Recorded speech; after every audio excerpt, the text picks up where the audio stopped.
Welcome back to The Art of Business. Today it's a very special day. We have Tom, which is specializing only in LinkedIn. He's the guru of LinkedIn. Tom, how are you today? I'm very well, Avi. Very kind of you to say that I'm the guru of LinkedIn. I'm not sure I'd go with that exactly, but it's nice to hear it. Thank you. But you are like the LinkedIn guy, like you know all the information, and you helped a lot to Fantastic Framing. So I want to unpack LinkedIn because it's a huge opportunity for people. So can you just first of all introduce yourself, like about what do you do?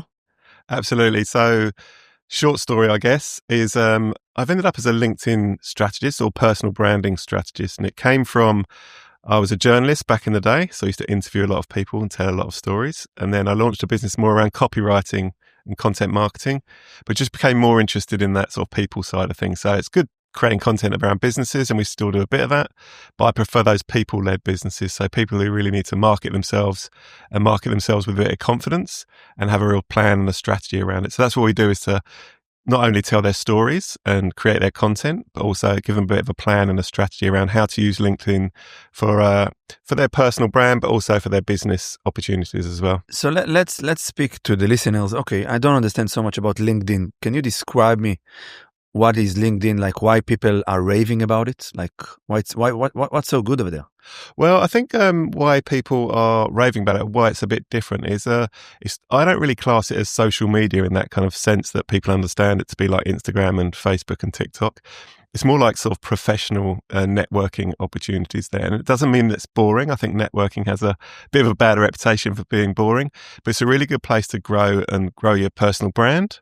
And your business brand, and connect with some like-minded people, and also some people who are not like-minded. So there's some people out there who maybe would be good referral partners for you, potential clients, but also just people you can collaborate with and get some interesting ideas from. So there's just all walks of life in there. I think that's what makes it so interesting. Yeah. And I think like in LinkedIn, you'll have lots of, it even better than me, lots of people that own like furniture stores, people that are designers, interior designers, builder, project managers, fit out company. Do you have those kind of people there? Oh, absolutely. Yeah. There's, like I say, literally all walks of life from a creative space as well, but also people who want to interact with people from that space and get inspired and get product from them, or get interior designs are especially a very good point there, because they're often looking for statement pieces or interesting pieces for their clients as well, and they can get inspired on LinkedIn, and they may not be looking for it, so it'll really stand out. LinkedIn is not always full of interesting content like that. Yeah. So when it does, it really stands out, and it's about making those connections with those people as well. So it's not just passively kind of posting content hoping that someone will see it. It's about connecting with people and making conversation and building the network around you, so you have connections in LinkedIn. Can you elaborate, how do you connect to people in LinkedIn? Yeah, absolutely. I mean, it's literally a case of reaching out to people and connecting, but there's a real way of doing that. There's a way of doing it so it's not spammy. No one wants those spammy things that we get on LinkedIn. It's a way of opening conversations with people or connecting with them for a reason, and that reason is usually to a personal reason. So it doesn't look like a templated message, but it's like, hey, I really like what you post about X and Y. We've helped some people in that space too. Happy to share some content with you, and that kind of thing, where it's a bit more conversational, and there's no rush to do it either. Going to grow a network slowly, but people that are interesting to you, but also people who are going to be interested in you as well. Yeah, amazing. And I think as well, like you touched as well about the point, LinkedIn can be maybe a bit boring, content, but when an artist will put something there, or an interior designer, or a furniture shop, like a beautiful photo or a beautiful story about how they design the house or how they finish out, it will stand out a little bit more than other contexts. What's your takeaway on that? Yeah, it was very diplomatic to say. Yeah. There is a fair bit of boring content on LinkedIn, and some people just don't have that kind of industry where they can create it. They can do if they get a bit more, think a bit more widely outside the box, that kind of thing. But absolutely, the visual stuff, often that people confine that to Instagram. They think, oh, that's the visual place. But everyone's goal who is creating content on LinkedIn is to stop the scroll. So people are scrolling through, and once they stop the scroll, and it's something that's like, and often it's that first line of a post that's sort of, a bit left field. It's a bit like, oh, what's this about?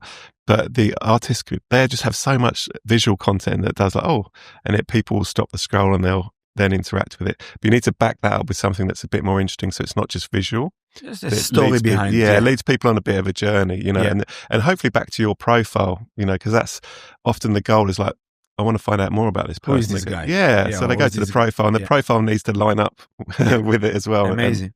So tell me, how did you help like Fantastic Framing? So, you know, I met you and then I told you basically, look, you know, I didn't use it, but you did an amazing job. Like the way, if people now looking me, and I had a lot of people. I'm just saying to you that when I went to business meeting, I was actually checking a lot about you. I did my due diligence about you and Fantastic Framing. Yeah. And basically you made me look good.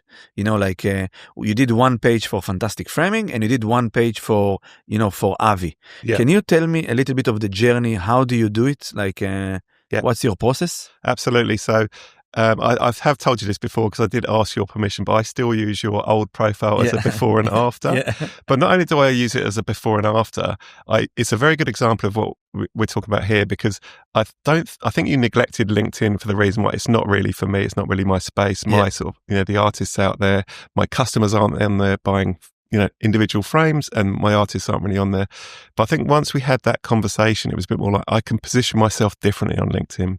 I can position myself to the artistic community, and it's about how I can help them, how I can showcase their work better. So we had that conversation, and then we just designed your page as it's basically a landing page for your personal brand. That's the easiest way to think about it. Interviewed you to get your story. And the story is your backstory and everything, which is incredibly interesting, but starting with the way you help people now. So how do you help artists now? So the Fantastic Framing page was very much still more business-like, obviously. Yeah. But we're leading with you. Like you made a story about the journey. Yeah. Like, and when I did it alone, it was like basically very bad. in a nice way. Yeah. But I think it's important, you know, like to give it attention, because I think when you have a business, any business, not only art, like you have to present yourself like in a very, very good way, and you have to put a lot, like, for example, in Instagram, like your bio, it's big. Yeah. Like it's, you know, in the beginning I was like, okay, but now it's like every letter there, I'm like thinking exactly, you know, what to put. And I think, how long roughly did it take? Like, okay, so you spoke to me, and then what was the next step? It takes a couple of steps. We do a kind of 3-step process, and I call it a roadmap. And the idea is we take you from, you know, this, in your case, pretty much an empty shell to like where we want to be. So that's a strategy in that interview session we had with you. Then we transcribe that, and then we write all the content for the profile. And then the next step is obviously you need to just check it. Okay, you know, that it's in line with the strategy that we've come up with, the plan. And then the final stage of that is like, what next? What do we actually want to do? We've obviously defined that strategy at the start, but I call the last bit giving you the keys of it. Like, how can we navigate LinkedIn now? Who do we want to connect with? What do we want them to think about us? What do we want them to do? That's why I say it's a landing page for your personal brand. You literally want someone to do something, as you do with a landing page for a business. So, so that's that's literally a couple of weeks, really, you know, from start to finish. So, and it's a really good, because that once that bit's complete, you might be. Some people are, okay, I'm happy with a shop window. You know, it's not necessarily going to get you lots of business going forward. Or you need to be active. You need to be active, and that doesn't mean to have to be overwhelming. People will tell you have to post every day, and you don't. You just have to have a strategy and a plan within your own limits, because the worst thing is to get overwhelmed and go, I need to post every day. You maybe last 2.5 weeks, and then that's it. And then you don't touch LinkedIn again. So I'm like definitely very consistent, you know, with my post over there, you know, like I'm trying, you know, to do at least, you know, once a week, and which I don't think it's like the end of the world, you know, to do it. And I think, you know, like in the end of the day, people are checking. People are, you know, I think in the last 3, 4, 5 years, you know, before you are going into an Airbnb, you check the reviews. Before you're going to do a business with a guy, you're going to check his social, you're going to check his LinkedIn, you're going to check reviews, you're going to check it. And if you're not going to look good, or you're not going to have like a good suit on you, people will not do it with you, you know, like with it now. In LinkedIn, there is like a free version, and then there is like an option that you can purchase like membership of 59 or 69 or 49. I don't remember exactly. I do pay it, I think it's like 59 from my top of my head. But what are the benefits? Like, should I do it? Should I not do it? What's your takeaway on that? It's definitely worth giving it a trial, because most people get a month's trial, but only do that when you're ready to sort of commit to submit some action. What they've decided to do is limit the amount of people you can send a connection message to. So if you're on the free version, one thing I would say, if you're just connecting with people you already know, I wouldn't use a message, because you'll waste a message. But if you want to connect with a potential supplier or someone, a collaborator, then use your messages. But they give you more messages for a start, things like that. There's also things like LinkedIn Learning. There's lots of content on there, lots of courses. The step up from that is Sales Navigator, which has a much better search functions. The basic one on LinkedIn, they've made it okay, but not quite good enough. Sales Navigator, you can filter a million different things, and therefore find those interior designers who are within 5 kilometers of where you are and are, have staff of between 1 and 10 people, and all those kind of filters, and you can really get down to them. And then you can send them a much personalized message like, I actually live up the road, I've got a studio up the road. If you want to come by for a coffee, and make it a bit more personal rather than a generic. And people think, start to use that LinkedIn language, which seems a bit like stuffy and corporate, but it doesn't have to be like that. In fact, it stands out when you're not. Yeah, I think it's, like when you want to research, the people that are starting to look at you, you're in the back of their mind. And then at some point when you start a relationship, it's something comes up, with it.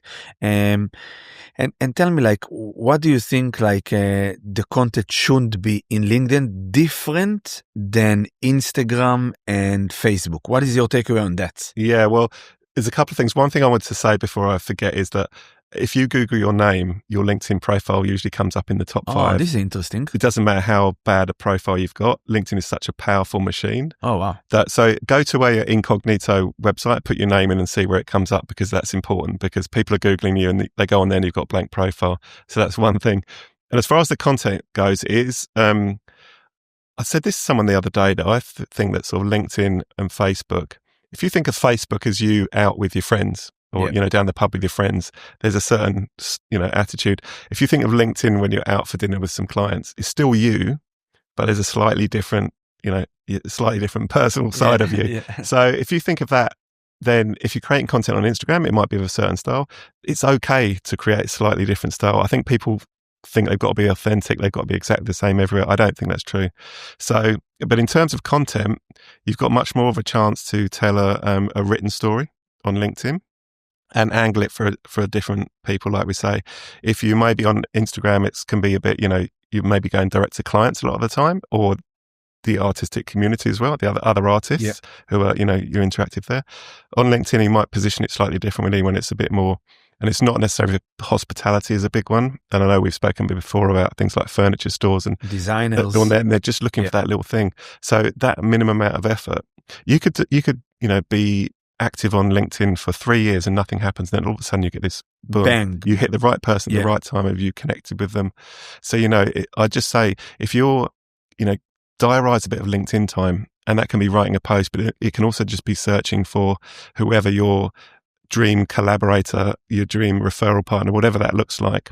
Spend a bit of time with them, send 5 messages a week and just say, hey, just thought I'd connect, and very simple, very casual. I just leave it like that. Yeah. And you can put as well, like inside LinkedIn, a little bit of all about your history. Can you touch about this a bit? Yeah. So that's what we work with a lot, is that because it's really hard to write about yourself, and we act as a bit of a filter, like what's going to work and what isn't. It doesn't mean I have to know your industry inside out, but I have to know what drives you. So people say to me, do you like to work with certain industries? No, not really. I like to work with people who are passionate about what they do, because then they just talk, they animate it, and then we can create the content. But that's absolutely right. So the first thing to think about is the banner image. That starts to tell the story. Then your profile picture, then the headline. So that's your chance to introduce yourself to the world. That's the first thing people see, is that top section. Underneath that, it goes into the about story. So that's your real story. And you've got to decide what angle you want to take with that. And it probably will be different. Often people copy and paste their website on there. It's not a great idea. This is probably what I did. Yeah, you did do that. Also, the top bit, you can tell, apart from the name, fantastic framing, it wasn't obvious what you did. I'll send you the old one. I did screen grab it. And like I say, I use it as an example. Good, why not? But yeah, that about story, there's a section in there that people don't activate very much. And it's called the featured section.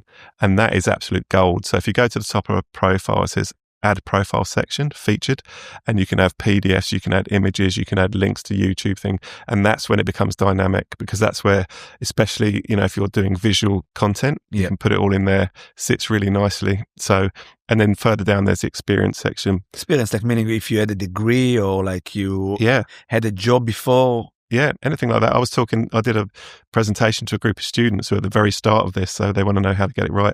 And I was like, you're working on interesting projects all the time, just put it in there, and it just sort of starts to grow this kind of, you don't need to wait until you get a job or wait until you get a career started. Do it now, and it's ideal if you pick a kind of niche part of your business. You don't have to say, this is everything I do. You could just focus on something niche, because that's when it really, people connect with that. They're just like, I'm just going to show this part of my business. I'm just going to talk about this. I'm going to connect with people who are interested in this part of my business, and just try that. And none of it's set in stone. You can change tack in 2 or 3 months or whatever. And I think it's like like in LinkedIn as well. When people go in, they can see your resume, meaning this is me. This is what I did in my past. When you go to Instagram and to Facebook, you just see like what's going on in the last 6 months, more socially or fun stuff or things like this. So I find it like that there is a lot of opportunity over there. Do you think there is opportunity for creative to be in LinkedIn? 100%. I think the big thing that LinkedIn does, and probably better than some of the other channels, is credibility. Because you can see this huge volume of, this story there. And I wouldn't say it was a resume, because that sounds quite dull, and you don't have to include everything either. It's not, it's your space. You do what you want. But credibility, visibility are the, two of the biggest things. And building that kind of trust with clients that, that you are consistent and you are kind of able to deliver. So for example, if you're at the example we talked about earlier, so say you're working with a furniture store or furniture company, you're supplying them with regular, artworks or whatever it may be. Other people see that. That's credible. They're actually they're paid. They're the real deal. You know? And you can do that on Instagram to a certain extent, but the same people aren't there. The same people aren't there. So I think the decision makers are more on LinkedIn. Yeah, definitely. Yeah. So there is maybe less people there, but there is more. The big guns are there. Let's put it that way. Also, let me just say this, because just before we talked about coming on here, I had a look at Sales Navigator. So I did a bit of a search, right? A very basic search, but I looked up people who are in artists and writers industry in Sydney, and it came up with 4,000 plus people. You can click a button who posted on LinkedIn. So about 4,500 people, 182 in the last 30 days. Posted on LinkedIn. So there is a lot of opportunity. 182 people. Yeah. So there's not many people doing it. Yeah. Yeah, that's what I'd say. So I think if not a lot of people are doing it, I think actually that if you are doing it, and in the, like I think as well that lots of business people, when they do see creative stuff, they stop. Yes. Because you're different. Yeah, 100%. You're different. It's a different ball game. Yeah. And like I got business from LinkedIn, and I know that as well other people in the community, artists that I know, they did as well. Yeah. And I think if I will be an interior designer, or I'm speaking about any business, I would definitely, if it's a big like sell, it's not like a $200 sell, but if I'm going to spend now $10,000, I need like 10 products or 20 products. Yeah. I need to check. It's like you're buying a computer. Yeah. Or you're buying a shirt. If you're buying a computer, you check. Yeah. And another thing you can do with it is a real simple stuff is like, say if you have a meeting with I keep mentioning this, but an owner of a furniture store, and they're like interested in it. And then you go back and you look them up and connect with them on LinkedIn. Hey, it was great to meet you this afternoon. I just thought we should connect on LinkedIn. Simple thing, but then they might actually check out your page when they go to, oh yeah, I did meet them. And then they might see some of your content further down the line. And then you can and it's really chatty. It's not like sending them an email, which you feel like you have to and it disappears into 150,000 emails they got that day. It's really quite chatty. Hey, great to see you earlier. I just thought we should connect on LinkedIn. Really easy to stay connected. And I think every time I go to a network meeting, when I finish the network meeting, I would see more connection on LinkedIn than on Facebook or Instagram. Yeah, 100%. So it's like you finish a network meeting, like a new one. Yeah. Like I go somewhere in the north, or, like I'm going in Brisbane or Melbourne. I finish the day. I walk, I don't know, I look in the evening on my phone, before I go to sleep. Yeah. And then I actually see, 3 connections. And it's actually the people I met in the morning, and they're just writing to me, like you say, like, hey, it was really, really nice to meet you. Yeah. 1, 2, 3, 4, but if you want, we can catch up. But there is this small connection, you know, like it's like I say, if it's a big email, it feels a bit like, oh, I can't deal with that right now. But what am I supposed to say to that? I've got to write an email back. But if it's just like, hey, yeah, and you just go connect, sure. And then they might follow up, you know. And in that case, usually I kind of think that LinkedIn's a really good, I often refer to it as a CRM for your networking. So so you can use it for, you know, you meet people in real life, hey, great to meet you, and then you connect with them on LinkedIn, and then you might, hey, it was good to see you earlier. We were halfway through a conversation. Love to, you know, catch up next, maybe have a coffee or something like that. So you just use it as this, and not in a sort of, you're not trying to target people. I always think LinkedIn has a bad reputation for people trying to sell to each other all the time. Yeah. I think if you're just looking to build relationships and potentially help people, you know, and the way you do, you know, you're trying to build this community. And I think you're doing really well to build it or partly on LinkedIn as well, because it doesn't exist. So it's great to bring this community together and maybe show them that it's not just all, you know, that kind of visual space, that Instagram, and it's like there's opportunity. There is more value, opportunity. I can learn something, you know, like it's I think it's a key point. But what is your point of view, like when you go to a network meeting, that people look to you on LinkedIn? Do you find it that people are doing it like to you? Well, there's like when you go to a network meeting, do you find it as well that people start to, you know, like connect to you in LinkedIn? They do, yeah. But I also find when I tell them what they do, I literally see them looking up like that and going, and I can see them thinking, oh my God, I wonder what my LinkedIn profile's like. So, because I often say, oh, it's networking for you 24/7. You know, you might be in here for an hour and a half having a coffee with someone, and they'll go back and check it, and this profile was sitting there 24/7. People can Google you, it comes up second. I had someone who had a new client, he probably had a slightly worse profile than yours at the start. He had 8 connections, and he had a profile picture that didn't look like him. So when I first looked at it, I was like, that's not him. And I went elsewhere to try and find him. And I went, oh no, it was him. But his profile still came up second on Google when you Googled him. So his first was his business page, his company website. Second was LinkedIn. And I was like, that's representing you. You know, even if you think, oh, I don't care about LinkedIn, I'd never use it. But you opened an account 3 years ago just because you did it. Yeah. And if nothing else, make sure it's a good shop window, because people stumble across it and you go, oh. And it could just be the one thing that turns someone off, you know, thinking, oh, yeah, you know, and they're just doing their due diligence around you and how you can help them. And that might be the one thing that goes, oh, do you know what? Maybe not. You know, if there's 2 people lined up, you know, if you imagine you're going for a job and there's 2 people lined up and one has this and one, then it's the same principle for people using potential suppliers as well. So, definitely. And tell me, how do people use you? Like, so they have like a bad, basically, or they want to invest more time in LinkedIn, you know, like they come to you.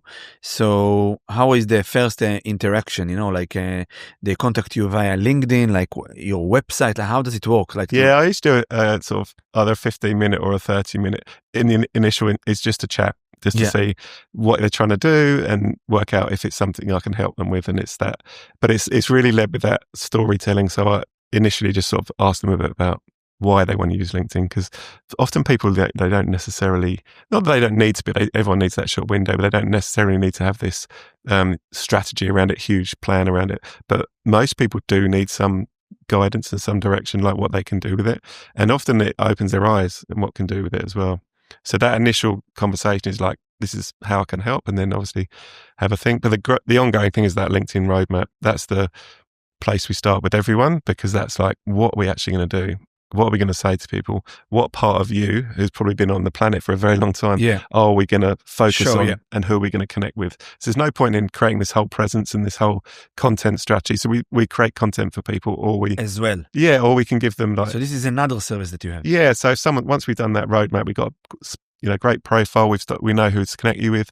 We can help people with the connection messages to, you know, make those connections, and we can help people create the content, or we can just give them the inspiration for content and accountability. So it's a bit more of a, you know, monthly sessions just on like workshops, that kind of stuff as well. So, I think it's an amazing thing. And I think what you touch about network, because, you know, like the more people you know, the more activity you're going to have, you know, like, and the more connection you're going to have, the more business you're going to make. And I think what is interesting about you, that, you know, like did a LinkedIn and then you join into like a network meeting that both of us are there, you know, like in BNI. Yeah. And I think it's the power of networking in LinkedIn or outside of LinkedIn. It's amazing. But when you are connecting both of them, it's like a, you know, rocket fuel. Yeah, it's like boom, it's going really, really well. So I think if you are, you know, spending time of, you know, networking with people, meaning in your every local area have network meetings. You know, like they have everywhere there is BNIs, there is chambers of commerce, there is local in the council, and they are doing like activities. And then when you change cards, you basically generate more connection. But the way to look good is basically to look, and this is when I started to go to network meeting, and you know, and it started to be like, hey, can we connect on LinkedIn? And I'm like, I don't know, you know, like, and one time, and then 2 times, and then 3 times. You had that look in your eye going, yeah. Well, actually, I have an Instagram. You want to check on? Do you want to connect on Instagram? Because I'm like more visual person. You know? 100%. Yeah. But when you want to do business and you want to be close to the plate, the plate is in LinkedIn, meaning the decision maker are there. You know, like any industry, doesn't matter what industry, the manager, the owners, they are there, you know? So if you want to be a bit closer, people that check, and like you're saying, if you Google the name, number 2 is LinkedIn. Yeah, it's always high up there. Have a look. Yeah. It's like, so I do think it is important, you know, to do it. And but when you're connecting both, and I'm going to be a big motivator to go to network meeting, plus to invest time on LinkedIn, you know, like posting. And there are a lot of apps. I don't know if you know, but I know a few people that told me that, you know, you can post on Instagram, on Facebook, on LinkedIn, and you know, on other platform, and basically it shoots. Absolutely. Yeah, different platforms like that. Yeah. But your advice is that maybe the post in LinkedIn, maybe to do it a bit different. Yeah, I would do it different. I mean, those platforms can still help you with that, but I would definitely have is a different audience, and it should be a different audience as well. I think that's the thing. You can have a strategy for your website. You can have a strategy for it may be completely different, as in, you know, client stuff, visual stuff, Instagram, and the rest of it. But if you're on LinkedIn, I think you should think this is a bigger opportunity here. So you should gear yourself up for that bigger opportunity. Give yourself a chance with that bigger opportunity. Exactly what we did with you. That, you know, you could you in the networking meetings that you go to, people can, you know, the framing business, and people can come and to your stores and things like that.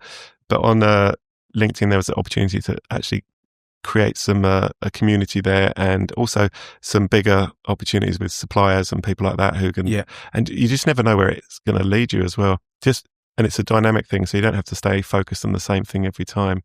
You know, I had a client who, this is an interesting one because he's a mortgage broker, but he was a first generation Italian, came over in 2005 from Milan, built a business of financial services, mortgage broking, that kind of thing, built a property portfolio, and he was just generally mortgage broker. And when I sat down with him, we were like, there's an opportunity for you here as the mortgage broker to the Italian community in Sydney, you know, and it positioned himself there. And we connected with these professionals who've got Italian background, first generation, who are at a certain level likely to be looking for a first home. But he didn't say, oh, I'm here if, you know, borrow money, help we borrow money. He said, I'm building a community on here. And he wasn't, and he knew that opportunity would come from that. So I'm not saying everyone has to build an opportunity, but I'm saying, a community. But what I am saying is think about how you can maybe position yourself slightly differently on LinkedIn to appeal to a certain target market. And if you want, for example, to use someone like you, many people think it's like a huge expense, you know? Yeah. But it was very reasonable, I think, first of all, with my time. And you know, like, but because you have few services, you know, you have one service is that you are helping to design. The other thing is that you are helping to create a content. I think that the strengths with you, and I think I told it to you like a few times, you know how to write. Yeah. Like you're a journalist, man. You are like, it's a skill. Yeah. You know, but the secret is it comes from people's passion. Yeah. So if I'm interviewing someone, and like if I said to you, you know, just write me 300 words about you and your business, you'd be like, oh my God, really? And you know, it'd be a real struggle. But if I'm saying, Avi, tell me about, you know, that time when you decided you were going to, you know, launch your second store. Tell me about that. What was that? And you start to light up a bit. And my job is to then filter that. You know, it does come from, you know, I've written for many years, but it's also acts as a filter and go, right, what are people going to resonate with here, and what's going to work with those sort of people on LinkedIn. Maybe that isn't for LinkedIn, but maybe that's a good one for a podcast chat or something different, you know. So the content is always there. It's just to think about how to use it differently. Yeah. And tell me, what do you think, like you know, like when you go to network meetings and you have a good LinkedIn, do you think it's a strength? Like, what is your takeaway on that? Yeah, I think it's funny you should say that, because when I first, 10 years ago, I started going to networking events, and LinkedIn was still seen as a recruitment platform, but there was more and more people were using it for networking. And these people were getting up at 5:30 in the morning, going to these breakfast meetings like we do. And I was like, I couldn't believe they didn't have any profile. And I was like, and I started to say that to people, and I started to do this pitch, you know, do that pitch. And I used to go, networking while you sleep. There's a few people doing it in here, but LinkedIn can help you with that. So you can network 24/7. It's literally sitting there 24/7. People about 4 a.m. and just sort of looking, oh, you know, I'll connect with this guy. So I couldn't believe. So more and more, that's when I turned from that copywriting, content marketing piece.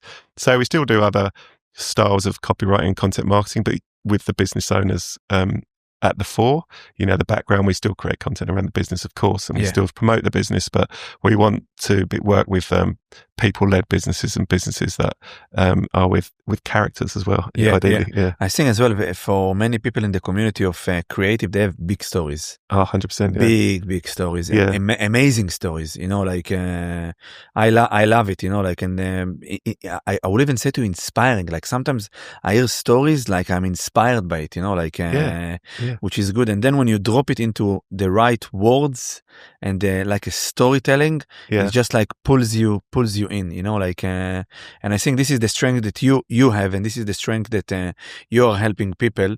But like how like people, how can they reach you? Like where can they find you? Well, they can find me on LinkedIn. Hopefully, Tom Etherington on LinkedIn. And then just message you like, hey, I want to have a chat. Like so you can just, you can follow me on LinkedIn and connect with me there. But also on my LinkedIn profile at the top, there's a little thing that says book an appointment. It's also underneath every post I've got. And that's that 15-minute thing that I was just saying. So, you know, you can literally get a little slot, and it can either be a phone call as well, or, you know, I find that Zoom works better because then we can look at the profile. Yeah, you can see it, especially, you know, if the visual side of things, but it doesn't have to be. And it's just a little touch base and just say, and I can tell you, you know, we've touched on it briefly here, but a little bit more about how we work.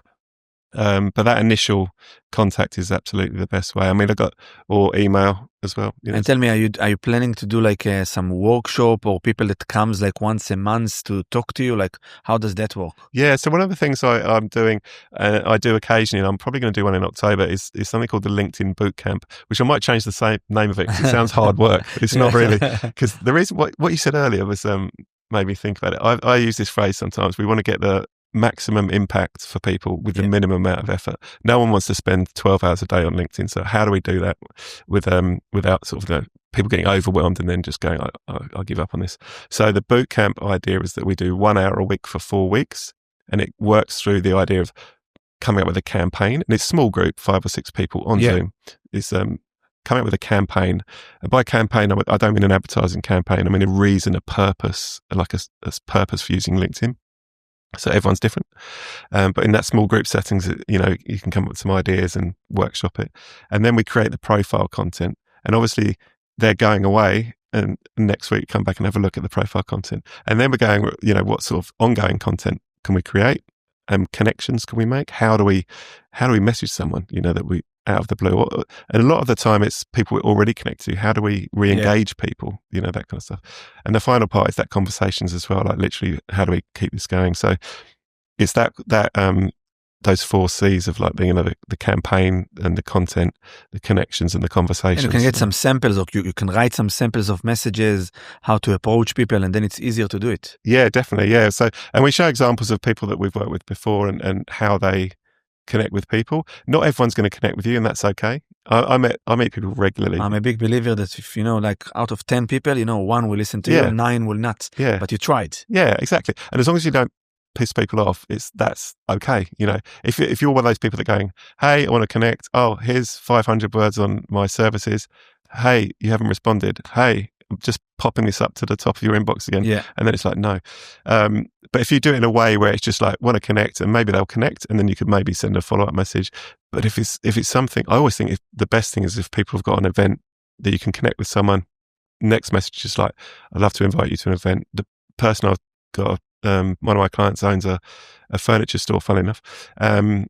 And they do statement piece garden furniture, but once a quarter, they're going to do an event where, you know, they invite landscape architects, they invite, you know, interior designers. So if you're connecting with those people and it's just like, look, this is a nice event, and send them, there's a little thing, some photographs of the ones they've done previously, that kind of thing. Love to invite you onto an event. So having an event once in a while is fantastic. Even if they don't come, it doesn't matter. It just means you've connected to them. You've offered them something, you know, and then obviously the event, you have the reason to message them or to tell them about it. And the reason why I always double down on events is because you've got the whole build up where you can create content about the build up. You've got the event itself, and you've got the after the event, and you've got the pictures to share, all that kind of stuff. Yeah. So it doesn't have to be a huge event. It can be, it even can be a webinar. It doesn't have to be a big deal, but it can be an exhibition. It could be, good. If there is an exhibition. There's a few people that would have that, I'm sure. But that's absolutely right. And it doesn't, you know, and I'm sure that most people would invite potential clients and other people from the community and that kind of thing. But is that an opportunity to, you know, invite some people who you wouldn't normally, and who are more in that corporate space, or they run hospitality businesses, or they do something like that, and maybe there's an opportunity to reach out to them and go, look, we've got this event, make it sound personal. Yeah. So I think that's important. Yeah. And I think as well, like if you're positioning yourself, you have this style which is more dramatic or more edgy or more like black and white. So, you know, interior designers or furniture shop, they remember this brand, this artist, this gallery that have this style. And all the time you're building content on this and putting like, desirable finishes, you know, like with the sofa and the furnitures, and then people actually remember you. And I think marketing, this is part of marketing, like LinkedIn. Yeah. Oh, 100%. And I think, you kind of hit the nail on the head there, that I think people in that space have got an advantage over most people, because I work with people, that campaign piece I talked about, that's one of the hardest things for people. What can I actually focus on? Most of the people that you work with already have that. They know that they don't have to appeal to the masses. Often people are working in, so they're a bit worried about, if I niche there, then I might, you know, not be able to serve these people. They won't be, they generally will. There's a bit, but the guys you're working with already have that. Yeah. They've got that niche. They've got that focus. They've got that, I'm only interested in people who are interested in this, you know, which is fantastic, because, you know, people will still stop by, people will still look at it, but you always get that people as well who have that, it's that once removed thing where they're at a barbecue and they're talking about it, going about a piece they want up there. And you go, do you know what? I saw someone on LinkedIn posted this thing. Let me have a look at it, because it was kind of exactly what you're talking about. Yeah. It worked fantastically there. I'm just talking about a bit of artwork for a wall, but that kind of thing where it's suddenly a conversation piece there, and they can potentially find you on LinkedIn because they know they're connected to you. So it's not going to be hard for them to find you again. Yeah, so. Definitely. I think, it's in the end, you know, like you have as well reach, you know, like reach meaning you have reach of people on Facebook, you have reach of people in Instagram. And when you do think about Facebook, Instagram and LinkedIn, so probably, you know, like Facebook, it will be probably, you know, like the age will be a bit higher, like meaning it will be, you know, like 40, 45 and above. Yeah. Instagram. Probably Instagram will be a bit less, you know, and LinkedIn, it probably will be business owners. Yeah. So it will be everyone. Yeah. It will be the young, it will be the one in the middle, and it will be the most mature businessman over there. So, but also the executives as well. Executive, And people who are like, you know, big art collectors. I play football with a couple of doctors, and they got big wine cellars and all that kind of stuff, and you know, sort of lawyers and things like that. I'm not saying it's all, but there is such a broad section of people on there, and you just, like I say, you never know who's going to be interested. Never know. So I definitely recommend you to invest time in LinkedIn, and if you do need time, so it is Tom, you know, and you will have all the details in the podcast. But Tom, tell me a little bit as well about like where we met. Is network in network meetings important? And then, you know, if I go to a network meeting, I have as well like a good LinkedIn. So is it good to do like network meetings as well when you have like a strong presence of LinkedIn? And yeah, I think it's one and the same thing, really. It's such an important tool to have now. And I think I think networking, face-to-face networking, is having a bit of resurgence because I think AI has dropped the level of trust right down. I talk about trust a lot. And I think LinkedIn, among other channels, is about building trust with people. And that's why you see a lot of content where there are people in it. There's people in it, or they're clearly active doing things for real in real life. Because anyone can put into ChatGPT, hey, write me a 500-word blog on the best art for a living room or whatever it is. Anyone can do that. But if you're out there showing that you're in the community or you're out there working with people, that's a huge thing. And real life networking is an important part of that. And I think the word networking has got a bit of a bad reputation. I sort of touched on it earlier, that you imagine you're standing around in a room full of suits with a warm glass of wine, and people are pinging business cards at you and pitching their business at you. But networking is really anywhere. I've got one of my clients, I did surf lifesaving down at Bronte. Yeah, nice. Just chatting to some guy on the beach, who was also a surf lifesaver. End up talking. That's a form of networking. You just end up talking about sort of business stuff, and opportunities come out of it. So I think, but the best thing, or the easiest way to think about it, is it needs to be authentic. And authenticity doesn't mean you have to reveal everything and everything about you, but it just needs to line up. So if I meet you and then go on your LinkedIn profile, it's like, it feels like you. It feels this extension of you, and that's where that one of my programs I do is called Brand 360, and the idea is you get yourself out there everywhere you need to be. Yeah. And it doesn't mean it's overwhelming, but you need to be meeting people hand to hand, shaking hands and all those fit.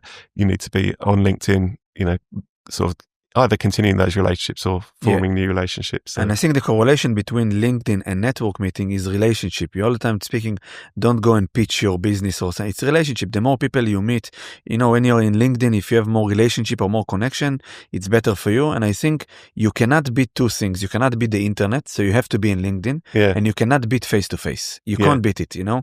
And what you mentioned to me as well, because I have a background in door-to-door, that in LinkedIn you can message, to people, and some people will not reply to you, but don't give up, do it, do more of it. At some point, someone will answer you, because there is an interest. They're renovating the house. They're looking for something. They're looking for a gift or whatever. It's so definitely do it. Do you, out of the box question, is there AI chats for LinkedIn? As in, that it's pretending that you are someone in LinkedIn, messaging? Yeah, there's certain, so people plug in software to LinkedIn. And then they can message you, hey, how are you? Yeah, but what it does, it's even weirder than that. So it can send messages out to people to connect with people. To be honest, connecting with people, I'm not too bothered about that. I don't want it to be AI, but if it's a fairly templated, hey, just wanted to connect, it's the second message that's important. But I'd still personalize the first message, but hey, it's not. But what it does, it can do an auto message to you, but then it can go and find one of your posts and like one of the posts and even comment on the post. That's when I think it's all gone wrong, because that's, LinkedIn is supposed to build authenticity and trust and all this stuff, and you immediately leading with dodgy behavior, really, Like I say, I don't mind the connection message, whatever, but to pretend, because you haven't read the post, the machine has gone to like it and made a comment. I think that's a bit, you need to draw the line there. And I think it's probably not worth doing it. But some people, I always think, some people are using it for lead generation. That's fine. Knock yourself out. But I think the people I want to work with it's for generating trust. It's a trust generation machine rather than And I do believe that you want to connect to people and write them and to be interested in what they have to do. And so it needs to be some kind of a conversation to do it. There is as well bots in Instagram and Facebook, and I can see it's a bot, so I don't pay attention to it, or I delete this, this comment if it's something very weird, someone is commenting and it's 8 people on Instagram, so it's just same comment, isn't it? It's just weird. It's a bot, it's but I do think, the thing that I take from you to be authentic, I think relationship, In my opinion, if you want to have a skyrocket, it's you do both. You do LinkedIn and you go one time a month, you invest 4 hours, or you register to a membership of a network meeting in your area, and you do have it, and some people are not just aware of it. And I think the more relationship you have, the more sales you're going to make, but you need to look good. And the reason I used your service, you made me look better. You made me look good. When I go to meet someone, people do check you. It doesn't matter what industry you are. They will check you. They will read about you. You can do it alone, or you can use, the people that know what to do, and I think, that people need to pursue it. And I think in my industry, and this is what I'm trying to educate my community and the listeners here, is you have to be there. Yeah. You have to be there. Yeah, you do have to be there. I mean, you've got a personal brand and you've got a chance to build that personal brand the way you want to build it, or it's going to just sit there as a kind of empty shell and people are going to form their own opinion. So you've got a chance to drive the narrative of your personal brand. So that's the takeaway from this, is just, what does that look like for you? So yeah, people can do it 100%, but as long as they've got a reason to do it, a strategy behind it, there's no point in copying and pasting your website and going, that'll do. If you actually want to use it to build a network, to build some relationships, to try and win business, to try and win speaking opportunities, we work with people to try and get on boards as well. It's not just about, financial thing. It's like, what else do you want to do? How can we direct this this strategy to where you want to be? And I think this is the only platform that you can actually share your vision. Like in Facebook or Instagram, it's hard to tell your story or your passion. In LinkedIn, you can actually, write it. Maybe in your website, you can do it about me, but in LinkedIn, it's there. It's everyone knows where everything is as well. There's sections there. And so you can, as everyone scans down, everyone's doing a sort of like a little tick box in their head going, does this add up? Is this, do I want to connect with this person? What I was saying about earlier, that it's a landing page for your personal brand. Someone goes on there, they've got a reason to be there. So that it might just be you've asked them to connect, and the landing page, the call to action is, should I connect with this person? Yeah. Yes or no. Or it's like, they've asked for an interview, you come and work with me. Should I give them an interview? All those things. Should I work with them? Should I, they want a meeting with me. Am I wasting my time? Yeah. By having a coffee catch up? Just because they want one doesn't mean I have to go, So it's just ticking those boxes. Like, is this worth my time? And tell me a bit of, I got messages a lot from overseas, from the States, from UK. I got many messages, like if they have some jobs that they want to do. What is your takeaway about international, like not only Australia, LinkedIn? What is your takeaway on that? When you do write and you do make the profile or the story behind the page? Yeah, there's just those global opportunities there, 100%. Probably more so than, all the platforms are kind of global, but that strategy you can have around there to connect with people who are potentially going to give you a global opportunity. I did one with the guy who in America who runs our BNI organization. Yes. So he's they got 330,000 members, I think, something like that, plus in 76 countries. I should know the stats, but I've done 3 podcasts with him. And I just randomly connect. Can you share the name? Who is it? Ivan Meisner, sorry. Yeah. So he's what? He's the founder and the chief visionary officer of BNI. So he founded BNI, the networking organization in the worldwide. Yeah, mid-80s. So he, and I just connected with him on LinkedIn, and I said, hey, I've got an idea for a podcast. Should I send it here when we're connected, or should I send it by email? So it was quite and he knew I was a BNI member. Yeah. So there was a little bit of trust, slight little chink of trust maybe at the start. But there is so many people. And he knew I had an idea for him. Yeah. And it was a very specific idea around, because I was saying it's an idea around LinkedIn and BNI Connect, which is their networking system. And it was COVID. Yeah. So this was like, my thinking was like, I want to get a podcast idea. I do LinkedIn, which is, BNI face-to-face networking was on the floor because of COVID. They couldn't do it. So it's like, how do we do this online? And I was like, I've got an idea around LinkedIn. How do we keep people connected? And BNI Connect, which is a similar internal system. So it was that, and he's, there was no gatekeeper there. I went straight to him and went, if I'd have phoned up BNI HQ in North Carolina and said, hey, can I speak to Ivan? I've got an idea. We're like, yeah, no. Then. But because approached him on there, with a plan, with a strategy and an idea of what I wanted to do and the messaging to go with it. So I knew what would tick his boxes, as it were, what might he be looking for. So yeah, just went in with that. So that's the opportunities. Yeah, you went direct to the boss. Yeah, exactly. Yeah, that's the way, isn't it? It's very hard to find it, and he did reply, and it just showed the power of LinkedIn that you did it like many years ago in COVID. There was a lot of storm. You came in with an idea and you got it. And I'm sure that you sent as well a lot of other messages that was no response. Well, that's it. You're going to hit, and as like I said, if you're not upsetting people, there's no harm in it. If people message me all the time, I'm not necessarily going to work with them or do whatever. But I don't mind if people are giving it a go unless they start bothering you. But if you're just saying, "Hey, I'd love to connect," when you connect, say, "Oh, by the way, I've got an event coming up. It's not for me." Okay. It's simple as that. And to the point of whether you should accept every connection request, I get that asked quite a lot. You get, should you do it? No. I'd always look at their profile and wonder what why they want to connect with you. I get a lot of VA services, which is fine, but because they think, because I'm working on LinkedIn, might have a lot of admin tasks around LinkedIn and stuff like that. But so I get a lot of that. So I don't necessarily accept their connection, but I'm not rude about it and just like, it's not for me. Not for me. You just don't connect, So. But I definitely think you should invest time in it when you have a personal brand. And I think now in the last, I would say 5 years, it was like about a company, but now it's more personal brand. Yeah. Your face need to be there. Your story need to be there. And this is where the world and, the media or, like more authentic, like you're saying it, to see that now there is the AI, they want to see the face. They don't want just to see like a polished picture. They want to see like, the owner speaking, the artist speaking. So I think it's extremely, extremely important, to do it, and look, first of all, I want to say thank you for you, for helping, us, I just want to share it with the listeners. But what is your takeaway? What is your motivation about LinkedIn for the listeners? The 2 key points that you think they have to do it. I just say, go in and, have a look at it first of all, see where, because people don't often look at their own profile. It's other people looking at it, and that's the problem with it.